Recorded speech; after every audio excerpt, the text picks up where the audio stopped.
رسم زندگیه، لالایی پدرونت قصه مردونگیه. تو بهشتی زیر پاد نیست، همه عالم زیر پاته. کوه دردم اگه باشی، ذکر یا علی باهاته.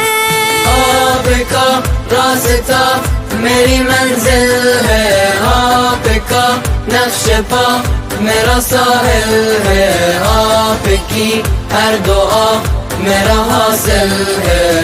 میرے بابا پوری کی آپ نے میری ہر خواہش، پوری کی بن کہے میری فرمائش. آپ کے دم سے ہے میری آسائش، میری دنیا.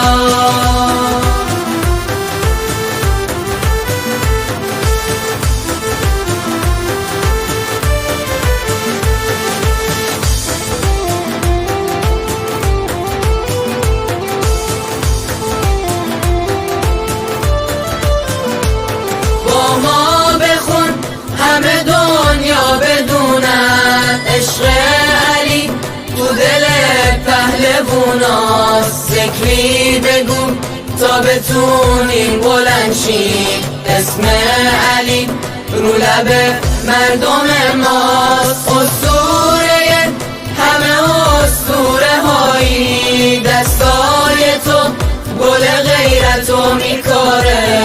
امروز به لطف خدا توی دنیا نور دو چشم نبی پا میذاره. يدر قاما نحوه الحق مائل، من في الهيجة ما له من منازل. أنت المولى يا شفيع الخطايا، آبا أنت والنبي للبرايا. يا مولانا أنت رمز الفتوى للإحسان، يا علي أنت قدوة. لولاك ما خلق الله، لولاك نحوك يا راكب المجد نحوك.